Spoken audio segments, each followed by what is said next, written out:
And we're starting our Advent series tonight. So starting off sharing our favorite Christmas hymns actually leads us right into tonight's series. And so we've got tonight's Advent series. Our first word of this 4-week series is the word for hope. So we've got the word hope, and there's a couple different words in Hebrew for hope.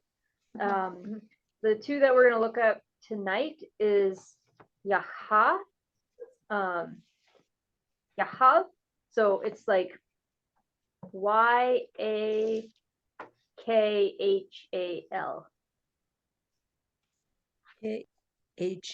Khal. Okay.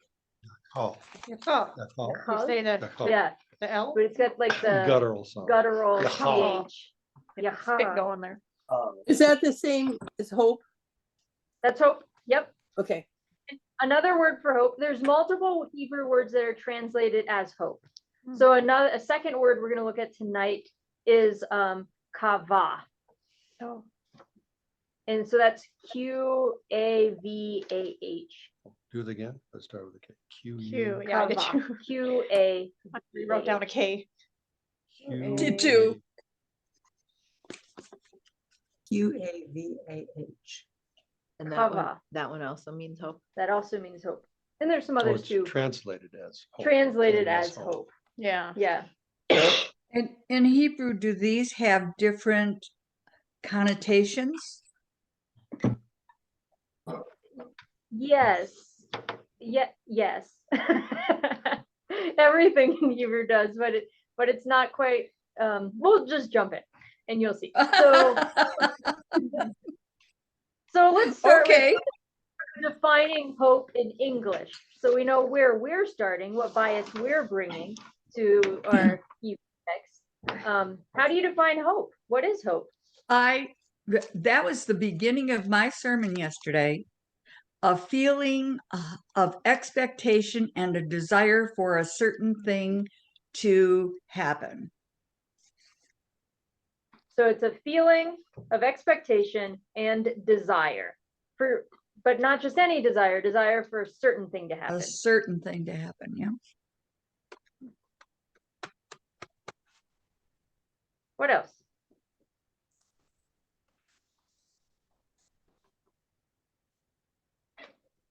What else does hope I mean think in it English? means, I think sort of connotes kind of a positivity.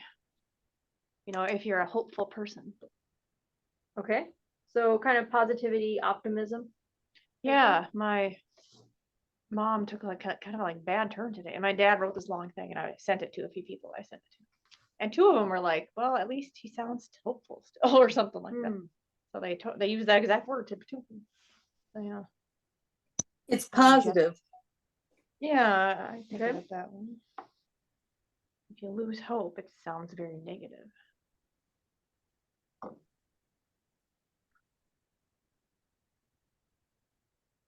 Anything else to add from our English understanding? Then we'll jump into the Hebrew. We're going to look at kavah first. So Is it for something, it's also something that you're in the future. It's not, okay, in the future. it's not present. So that's another English understanding, in the future. Yeah.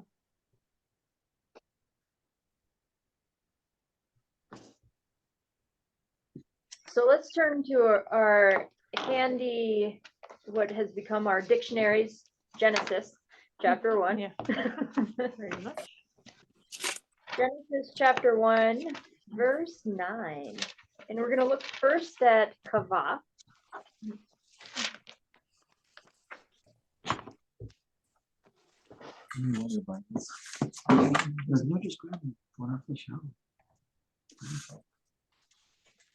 Chapter what?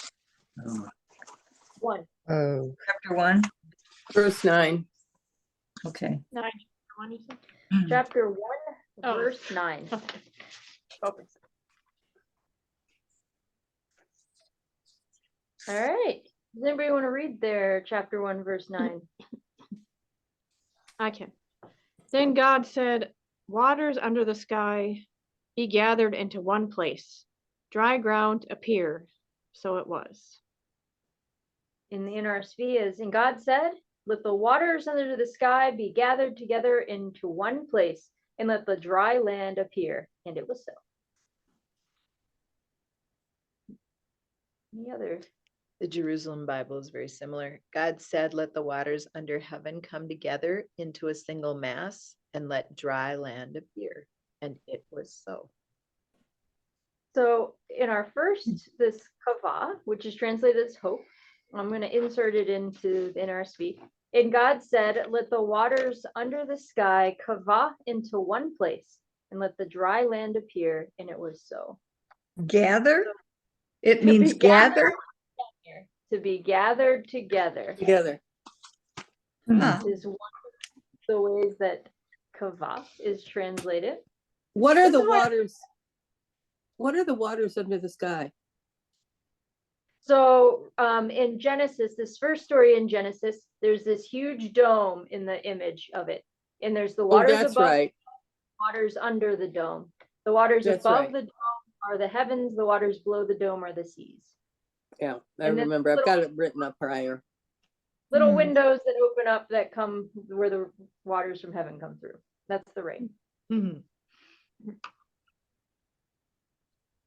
So Okay. we've got gathered together.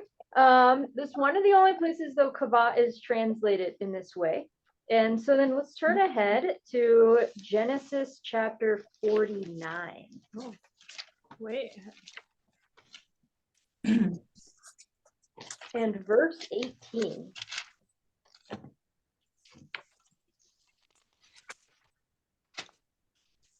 Well, Genesis 49, verse 18.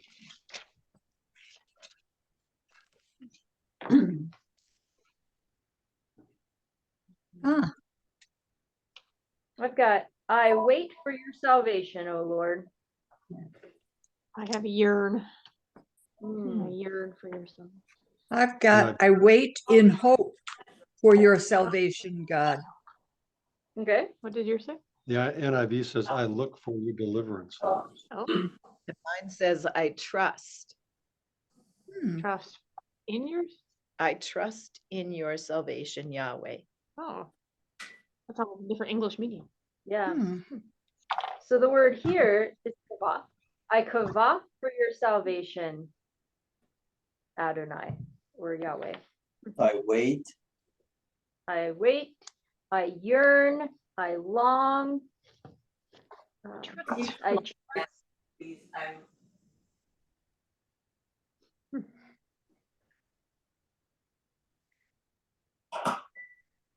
So we've got this Hmm. kava. So it's translated as wait. It's also translated as hope. I wait in hope. That's a good way that it's stated. So kava, we've got this like there's this binding together is at the root of the word. So like if you had a cord and you twisted the pieces of the cable together, that's kava, that you would kava them together. And but it's also to wait and to hope and to yearn as well. So we've got kind of holding these different things together. And now we're going to go to Yachal. So we're going to jump back to Genesis. Genesis chapter 8.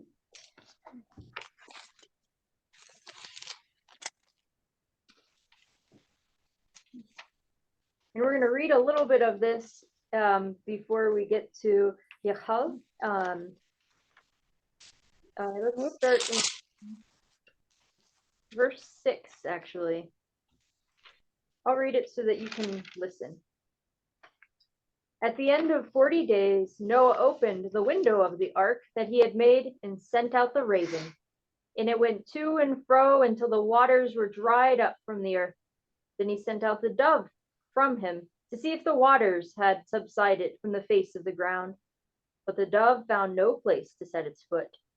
And it returned to him in the ark, for the waters were still on the face of the whole earth. So he put out his hand and took it and brought it into the ark with him. He waited another 7 days. Again, he sent out the dove from the ark. And the dove came back to him in the evening, and there in its beak was a freshly plucked olive leaf. So Noah knew that the waters had subsided from the earth. Then he waited another 7 days and sent out the dove, and it did not return to him any longer. So we have in this verse 12, then Yachal, another 7 days. Then Noah, Yachal, another 7 days, and sent out the dove. So this is Noah is Yachaling. Would not be how you'd say it in Hebrew, but he's Yachaling. So he's waiting. So does it mean wait? Or does it mean 7 days? No, it's the wait, for wait. Yep. So it's the same as kava, because Yeah. we've got to wait for that as well. So you heard this story. What emotions do you think Noah was feeling in the midst of this story? What did hope, Anxious. anxious, Patience. patience? So it's been 40 days. Noah opened, the raven just flies around, comes back. I don't Waits know another Patient he days, was. lets out a dove, comes back with a little twig, but it does come back. Waits another 7 days.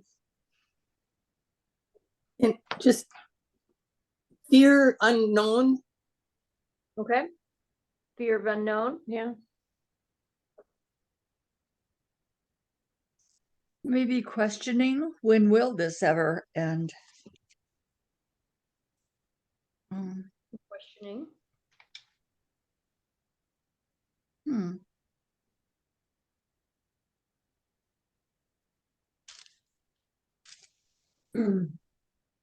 So these words, Yachal and Kavav, they both mean wait for. And it's like, especially with Kavav, because it's related to the word for cord, like the gathering in, the twisting together of different pieces of a cord.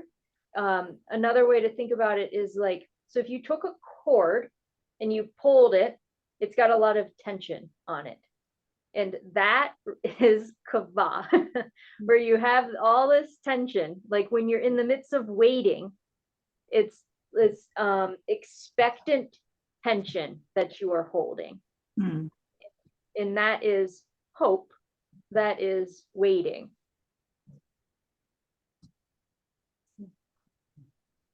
Interesting. So it's kind of a like a tense expectation, like you're sitting on your edge of the seat. So Is it sometimes you think of anticipation too? an anticipation too, an expectation, but with that Yeah. kind of tenseness as part of it. Yeah. So it's not necessarily, here's Noah. Noah's been, I mean, it's been 40 days. Noah's in the midst of this waiting and like wants to get off this ark. Like if you can imagine, and it's going to be about a year till Noah even gets off this ark, until the waters dry up enough. But imagine being on this ark with your family, just your pretty close family, all these animals, and all the waste that goes with that. And you're just stuck on there and ready, like here probably most recently, like in the midst of a blizzard, you know, when we've had those really long blizzards and you're just stuck inside. Yeah. You hope that at some point you'll be able to leave the house again, but there's like this tense expectation that's kind of building. That's what kava is. Or like COVID, when we were Mhm. quarantining for 14 days or Mm-hmm. 30 because you were exposed again. Or like Yeah. Waiting to China, take that that's test. waiting for 3 years. Yeah. Yeah. Yeah. Hence expectation. Mm-hmm.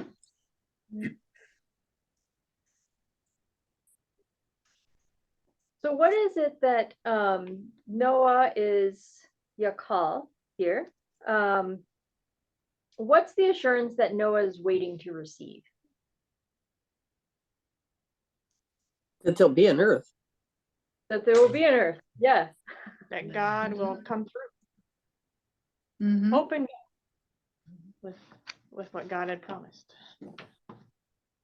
That the punishment is over, the flood will recede. Mhm. And how does the dove for that assurance? There's something out there that's hasn't been. I assume that something is starting to grow again. Yeah, there's Or something's something growing. above water. Yeah. Smart. So this is a lot longer period of time than you really think. You know, in between, because if the whole earth is covered with water, and I don't know if this implies that or not, but that's what we've been taught. There's a lot of theories about, so in this part of the world, most cultures have a flood story. Yeah. And Mhm. for sure, there was a massive flood, at least in this area of the world. Because of the number of cultures that have flood stories. Mhm. Well, actually, archaeology really bears that out as well. I mean, they're finding fossils of sea creatures almost anywhere they dig. So North Dakota, water water. had to be, yeah. Glacier. I mean, we've got dinosaur bones here, but you know, they found a lot of little sea creatures when they were digging. But the thing is it has to be some time, because, you know, if the water was there, nothing was growing under that. And yet the dove comes back with a freshly plucked olive leaf. So there has to be some significant time. Yeah, I don't think we should For- get too hung up on it because their story, you know, didn't Yeah. even have Yeah. Adam and Eve actually. I didn't want to say that, but yeah. Well, I just think it's interesting because I think it's historical. You know, they And it have it in everything. I think there was this flood and it was there, and I just don't know how long it was. I don't know if people know, but this appears that it was longer. Mm. Mm-hmm. I hear you. Well, let's jump to Psalms now. Because remember, Psalms give us an idea of some of the deeper meanings too, because we're using them in the midst of music. So we're going to go to Psalm 130. 130.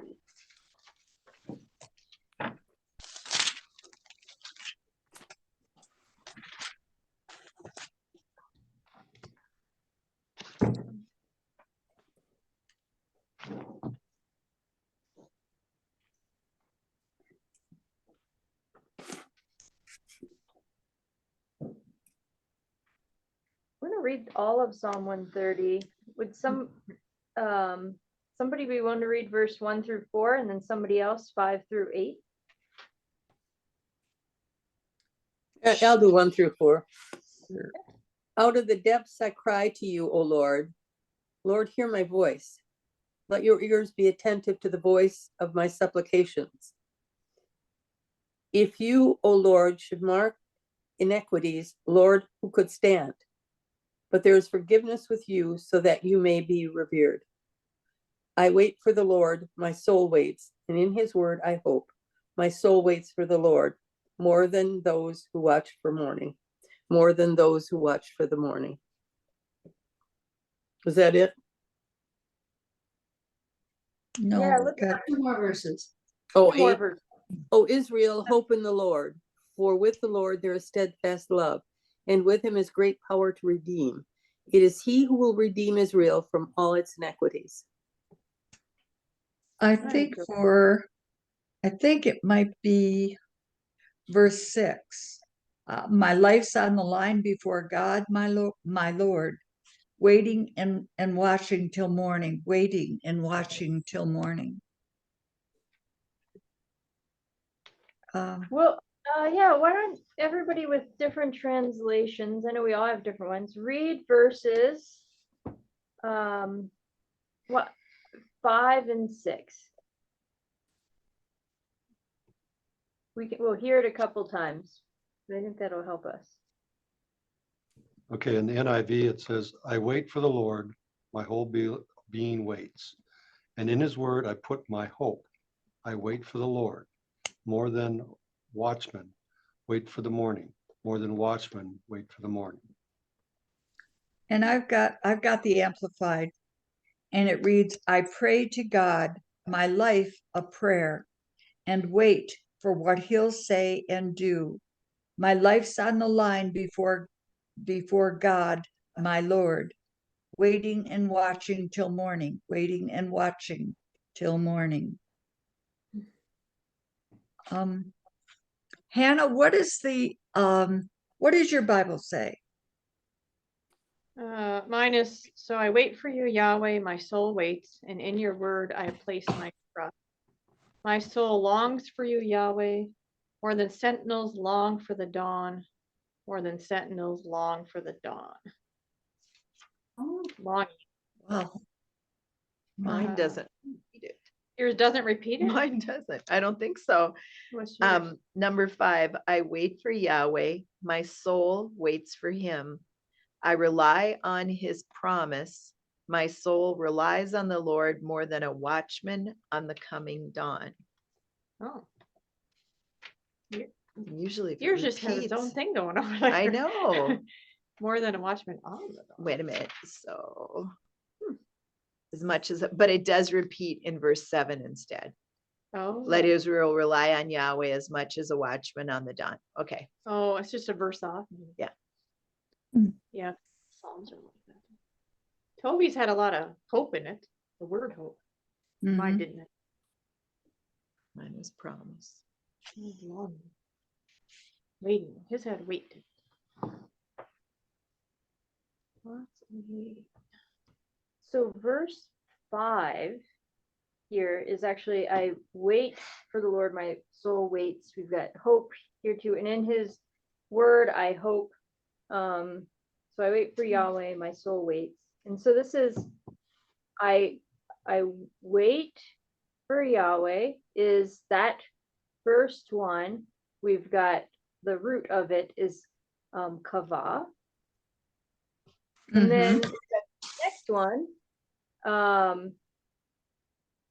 would also be kavah again. So we've got a kavah, and then we end it with the Yakhal. yachal. And that's just.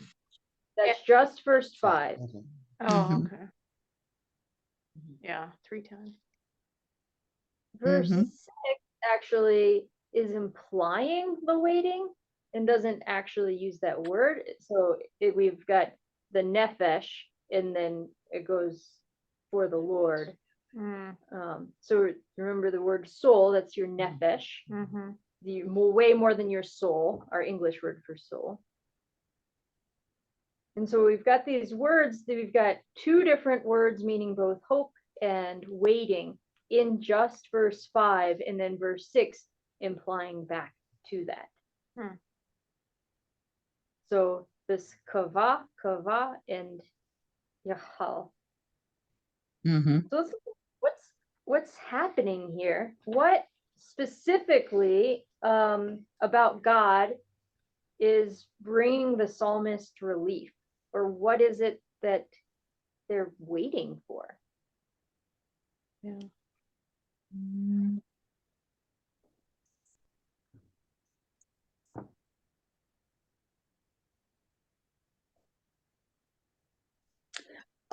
My 7 and 8 read, O Israel, wait and watch for God. With God's arrival comes love.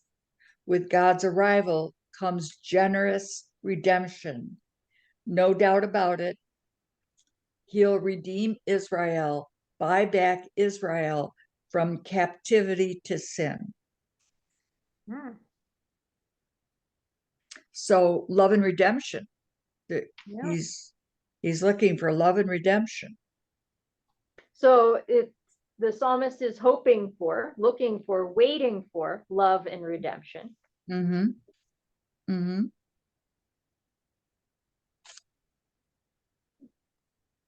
Yep.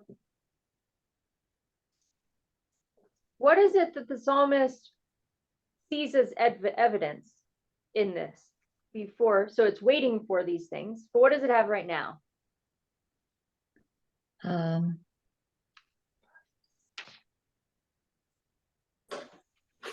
It has the new day. The new day? Are we still in Psalm 130? Psalm 130, Yeah. Verse 6? verse, I mean, the that whole- seems to be something that keeps coming. yeah, okay. So, yeah, the soul, the nephesh hopes and waits more than even watching the sun, the morning rise.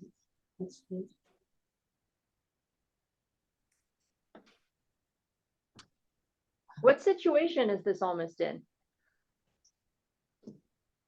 He's in pretty rough Yeah. shape. My Yeah. first couple verses read, "Help, God, the bottom has fallen out of my life.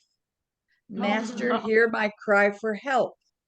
Listen hard, open your ears, listen to my cries for mercy." So he's feeling pretty rotten about himself. And if God kept records on wrongdoings, who would stand a chance? Yeah. I like that translation, Camille. Mine says out of the depths, but it's at the bottom, like the bottom of a pit. That's Mhm. where the psalmist is. Mhm. When everything is the worst it could be. And I wonder too about the Lord, should you mark these iniquities? Like, probably Yeah. feels a bit pretty bad about themselves as the psalmist. Like, Mhm. I hope you're not marking all my sins, but if you are, like, I Mhm. can't stand it. In fact, I'm not standing right now Yeah. because the bottom has fallen out beneath me. Mhm. Mhm. But if you read further, it talks about the song of quiet trust then, Mhm. that there's all of this anguish, and then it's I've calmed and quieted my soul. You Mhm. know, there's hope, there's steadfast love, I believe in you, you know. Mhm. Mhm. So we have some things happening here. So we've got the beginning of the part, the psalm, where the psalmist is in complete despair. And then at the end of the psalm, we have this great love, this redemption. And what's happening in the middle is the kavah. What's Mhm. happening in the middle Mhm. is the kaf.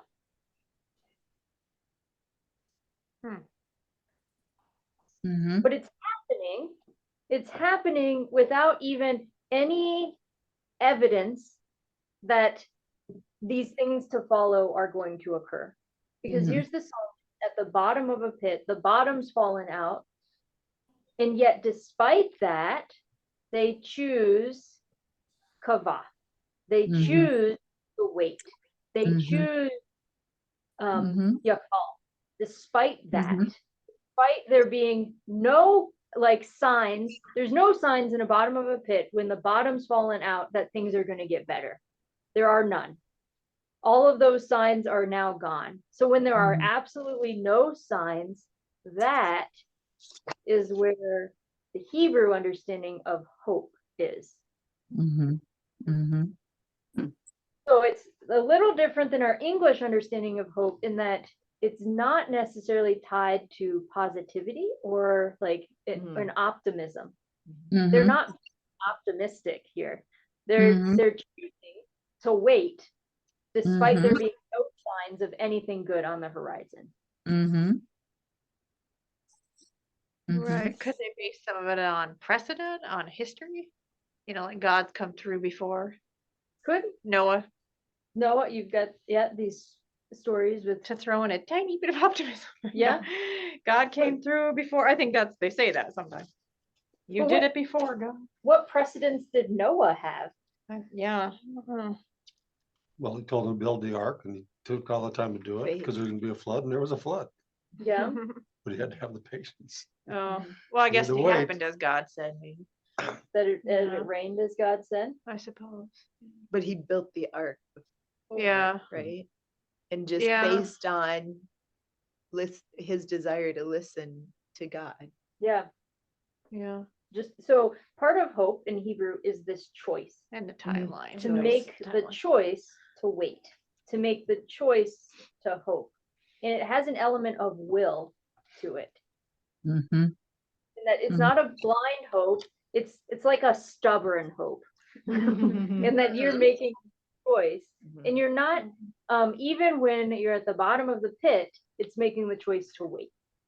And making That would be yakal, right? That expectant waiting. yeah, yakal is like to wait for. Kavav is the one that's related more closely with the chord, with like the tense waiting. Yeah. Yeah. Well, Mhm. is that kind of the basis of our religion today? I mean, when everything's stacked against you, that, you know, if you have a belief in something, a higher power, you still can have hope or kava or something. Yeah. Mhm. You have something, Mhm. because we have that today. I think you could have everything. You could be almost in the bottom of a pit, Mhm. metaphorically, or you could fall in a pit, I guess. But Mhm. still, Early, I suppose. I suppose. But for most people, it's something else. But yeah. So now imagine the Psalm, Psalm 130. So the Psalm is beginning the way that it's beginning, and then there is not kavav, or there's not yakal.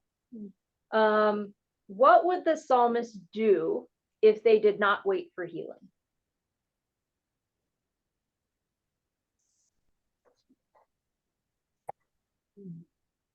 If they did not wait for healing, So well, he's so miserable, it probably.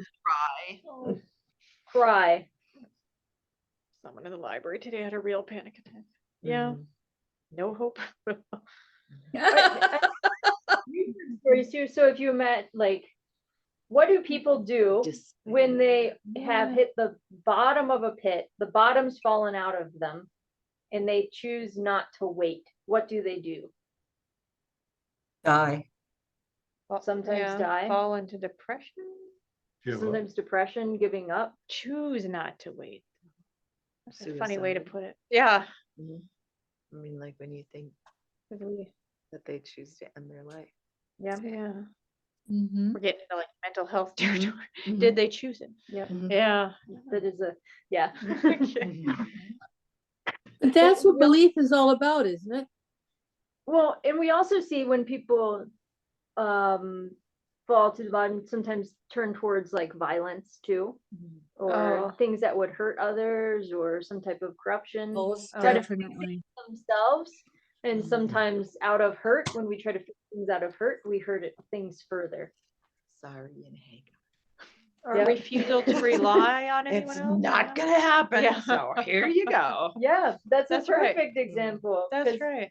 Sarah gave up having hope and chose not to wait anymore for God to do what God said, and brought Hagar in and said, Hagar, will you do Mhm. this thing? And then drove Hagar out into the And wilderness. then she hit her and hit her. Yeah. But God is what gives us hope. Yes. And yeah, that was not a good way to act. What was that, Toby? God is what gives us hope. God gives us hope. You But know, sometimes and, we and don't- religion, you know, this whole thing is love gives us hope. You know, it's that things will get better. Even, you know, there's always that hope that it will be better. Yeah. But we look at like the story of Sarah and Abram, Sarah is waiting, is kaval, it's calling. But at some point is tired of waiting, is tired of hoping, Yeah. because there is Mhm. no evidence whatsoever that she will have a child because she's Mhm. too old to have children. It's Mhm. been years and she doesn't have any children. And Mhm. it's just not going to happen because all evidence is stacked against it. And Mhm. God says, just hope, just wait. Mhm. And Mhm. Sarah decides to act instead of waiting. Mhm. And in Mhm. act, she ends up hurting other people. Yeah. Mhm. There are other examples of that in the Bible, and Mhm. I can't think of it, but where we take it in our own hands, Mhm. not trust. What am I trying to? Yep. Yeah. Mhm. It doesn't end well. You just rely on yourself rather than God. Right. Is it Jonah? Right. Well, I don't think this is going to work. These people don't Uh-huh. deserve to be forgiven. Forget it. I am not trust going to God Nineveh. here. Yeah. There, Saul didn't wait for Samuel. He said, Mm. supposed to wait, and he was gonna come, and he That's took it in, he right. started making his own That's right. sacrifices and to prepare for the Philistines, and Yeah. that didn't end well. mhm. Mhm. And we kind of do it all the time. Mhm. Oh, Yeah. Yeah. True. Yeah. True. Today we pray and we don't wait for an answer. Right. Because sometimes God says no, and sometimes God says, not now, just hold off a little bit. And that's difficult in a world where we want to push a button and we want that response immediately. That's what gets me in trouble with my computers a lot. It's just not fast enough. Camille, you should write the Hebrew word for wait and hope on your. And put it on my computer. Right. How about, so we've got this concept of hope. I think we're moving further into understanding. How would the process of forgiveness tie with hope or help to preserve life? It's like a burden being lifted off your shoulders. There are a lot of little sayings that are supposed to help us clue in on that. Let go and let God. If you're dealing with a problem that is just insoluble for you yourself all by your lonesome. And for people who are able to just say, God, I can't handle this. It's up to you. There's just a huge sense of relief from that. Huge sense of relief from that.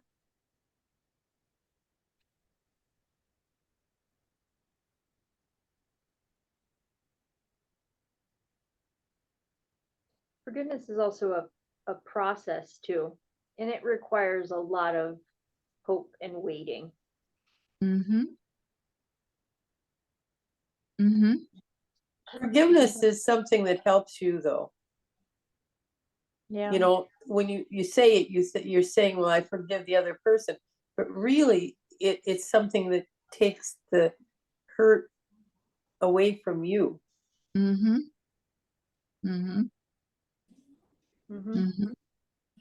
Yep. Or the anger. Mm-hmm.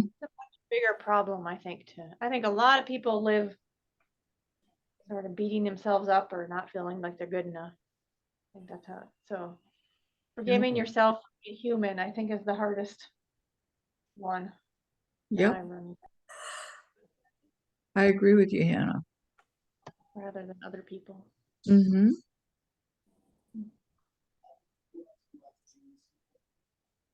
And I see that tied with hope as well, in that even when we see ourselves as only human, even if there's not evidence to the contrary, that still we hope, still we wait for God's transformation and for God's love to be able to walk Mhm.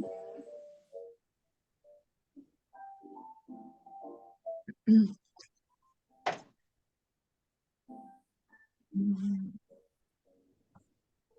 Any other thoughts on hope? Yachal or Kavav? It's very Adventy. It is very Because you think of Advent. waiting and hoping, and longing, and literal You- darkness. Imagine wrapping a donkey 9 months pregnant with No. no friends or family around. No, I And can't I'm even imagine riding a supposed to, donkey. hope. Yeah, Well, you can hope you get off the dog, Yeah, I Yes, guess. but Then but you have then to what walk. happens? then you can hope you get back on the dog. Yeah. Mhm. Yeah. Yeah.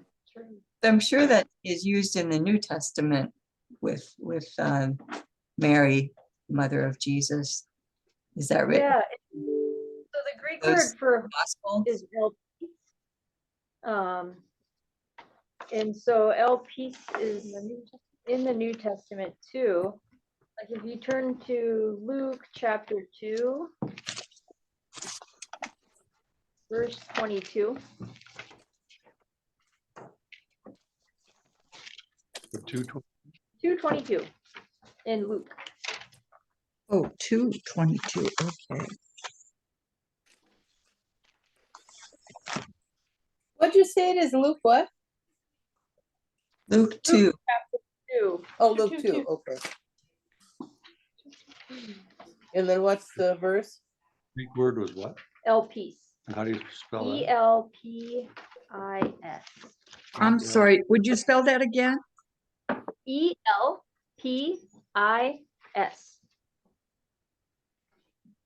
Is this another word for hope?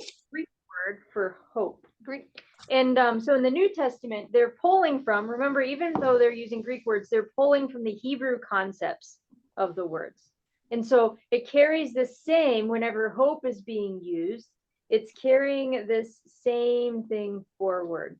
The same thing of this like tense expectation, this even contrary to what might be reality, still to wait, to choose waiting, despite whatever else is happening. So I don't. Okay, so this might seem like a weird scripture as we're looking about hoping right here. We've got Luke chapter 2, verse 22. When the time came for the purification according to law of Moses, they brought him up to Jerusalem to present him to the Lord. As it is written in the day of the law, every firstborn male shall be designated as holy to the Lord. So they did this practice, this piece, and if we go all the way back to Leviticus, Leviticus chapter 12. A lot of people don't like Leviticus. I think Leviticus is such a fascinating book. It's one of my favorites. Very judgy. I don't know. I think it's one of my favorites because it has within it, there's so much within the laws itself that are social justice focused throughout this. Nice. Because if anybody doesn't have the money to do this, then here's the alternative, or here's the alternative. And it makes ways for many different people. So this is explaining this whole process that they're going to be doing. Yeah. And explaining how to ceremonial be made unclean. So if a woman conceives and bears a male child, she shall be ceremonially unclean 7 days. So here, this waiting.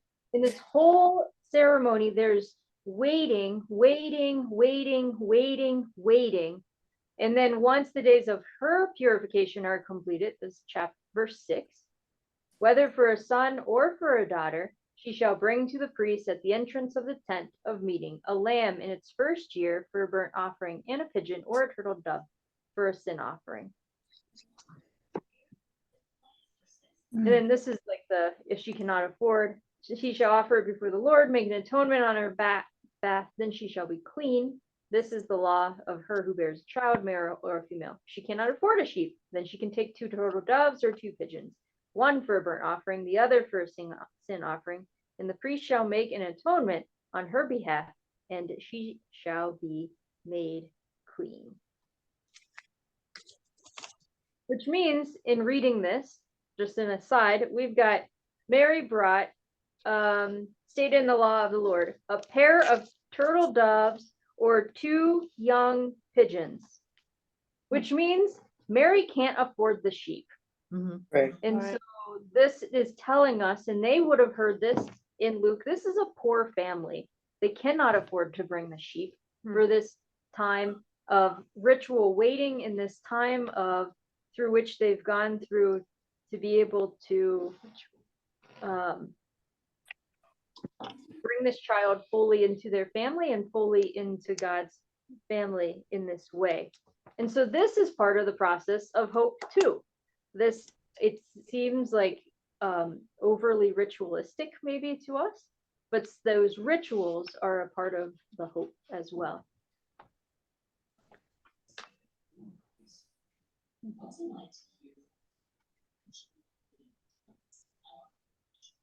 Then one more, if we go back to Luke chapter 3, verse 15 through 16.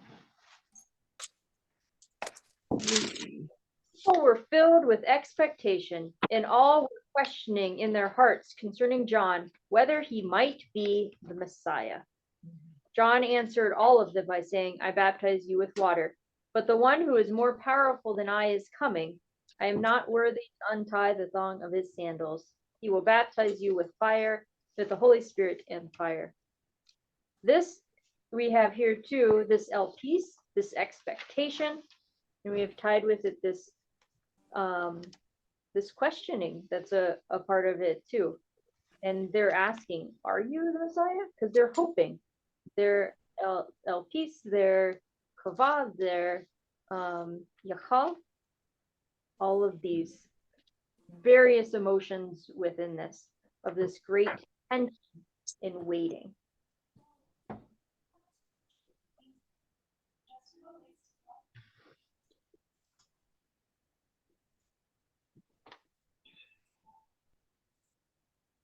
Any thoughts before we watch our Bible Project video to summarize us up?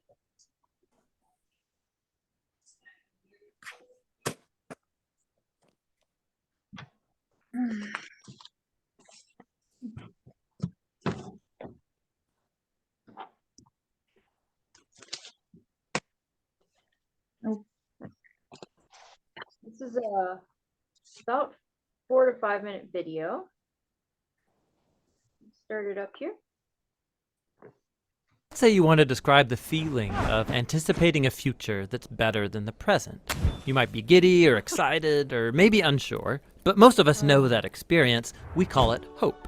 It's a state of anticipation, and it's crucial for healthy human existence. And it's a really important concept in the Bible. In fact, there are many words for hope in the ancient languages of the Bible, and they're all fascinating. In the Old Testament, there are 2 main Hebrew words translated as hope. The first is yachal, which means simply to wait for. Like in the story of Noah and the ark, as the flood waters recede, Noah had to yachal for weeks. The other Hebrew word is kavah, which also means to wait. It's related to the Hebrew word kav, which means cord. When you pull a kav tight, you produce a state of tension until there's release. That's kavah, the feeling of tension and expectation while you wait for something to happen. The prophet Isaiah depicts God as a farmer who plants vines and kavahs for good grapes. Or the prophet Micah talks about farmers who both kavah and yah. 1 second. We lost our video here. While you wait for something to happen. The prophet Isaiah depicts God as a farmer who plants vines and kavahs for good grapes. Or the prophet Micah talks about farmers who both kavah and yachal for morning dew to give moisture to the land. So in biblical Hebrew, hope is about waiting or expectation. But waiting for what? In the period of Israel's prophets, as the nation was sinking into self-destruction, Isaiah said, at this moment, the Lord's hiding his face from Israel, so I will kavah for him. The only hope Isaiah had in those dark days was the hope for God himself. The prophet Isaiah depicts God as a farmer who plants vines and kavahs for good grapes. Or the prophet Micah talks about farmers who both kavah and yachal for mourning Okay. moisture to the land. So in biblical Hebrew, hope is about waiting or expectation. But waiting for what?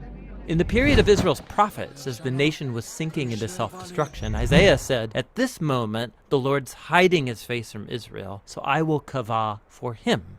The only hope Isaiah had in those dark days was the hope for God himself. You find this same notion of hope all over the book of Psalms, where these words appear over 40 times. In almost every case, what people are waiting for is God. Like in Psalm 130, the poet cries out from a pit of despair, "I kavah for the Lord, let Israel yachal for the Lord, because he's loyal and will redeem Israel from its sins." Biblical hope is based on a person, which makes it different from optimism. Optimism is about choosing to see in any situation how circumstances could work out for the best. But biblical hope is not focused on circumstances. In fact, hopeful people in the Bible often recognize there's no evidence things will get better, but you choose hope anyway. Like the prophet Hosea, he lived in a dark time when Israel was being oppressed by foreign empires, and he chose hope when he said God could turn this valley of trouble into a door of hope, like the day when Israel came up from the land of Egypt.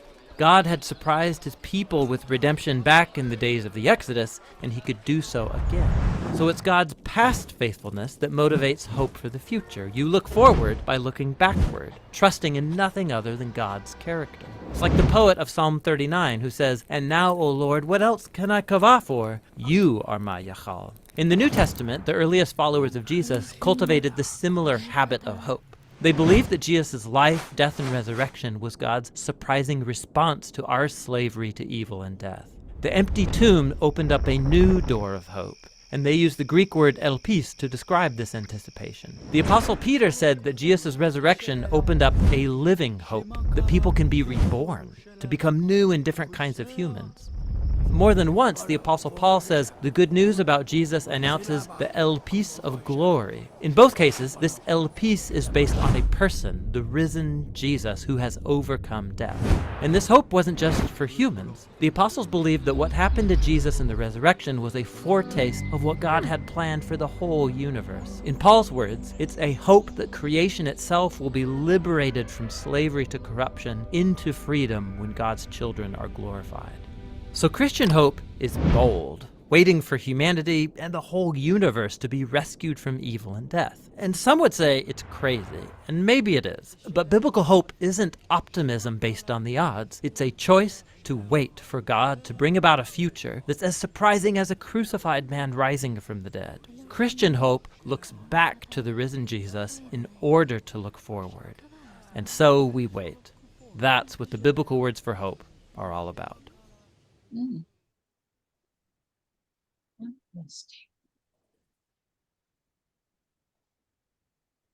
Sorry about those video errors. I'll have up in the recording the link so that if you want to watch the video directly, you can do that too.